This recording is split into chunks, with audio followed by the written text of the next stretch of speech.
Sir, sino po ang humarap sa inyo? Sino po ang nandidiyan ngayon? Nandyan ho ba mga diskaya? Wala po. Wala pong mga representative lang po nila ang humarap sa amin. Sir, para po alam nyo, may nakita ko kami dalawang unit right now. Yung Land Cruiser po ay yung Maserati Levante. And then yung Land Cruiser po na SC300. Yun po yung currently at the property. Yun hong 12. Yung iba po, hindi po namin nahanap. Wala po kami nakita dito. So wala na po yung Rolls Royce, wala na po yung mga Mercedes-Benz, wala na po, pati yung Bentley? Wala po dito.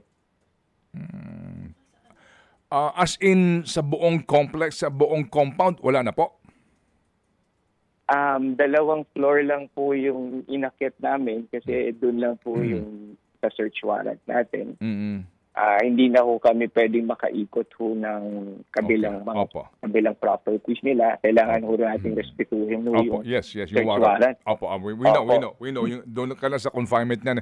So, what's the next so, ngayon, yes, sir. Opo. So, confirm na po ngayon, sa 12, dalawa lang ang nakita nyo na nasa 12? Yes, sir. Opo. Okay. So ano po ang next? Apo. Sige. So sa 12 po na covered ng warrant, dalawa lang yung nandidiyan. Maserati po tsaka Toyota Land Cruiser. Opo. Ano ang next move po ng customs kapag ganyan?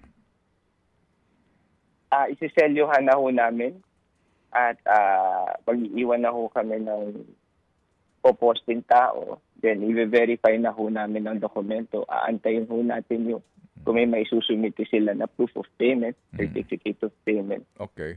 Opo. And then so doon lang, hintayin po muna natin yung mga dokumento nila na yun. Bigyan ho natin sila ng 15 araw po. Opo. Sige po. So sa ngayon po, sir, doon sa 10 na hinahanap ninyo, anong gagawin po ng customs? 12 po. 10 pa. Opo. Yung 10 po na hinahanap. Yun po, magsa-surveillance ho ulit kami and then susubukan ho natin na i-apply ng search warrant yung ibang property nila.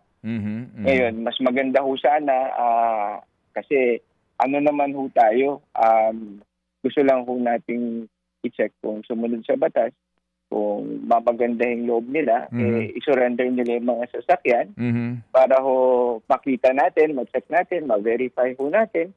Hindi naman ho natin kukunin ng sasakyan, wala naman ho tayong nakitang mali sa papeles. Kung makiki-cooperate na lang po sila, mas mapapadali po ang lahat.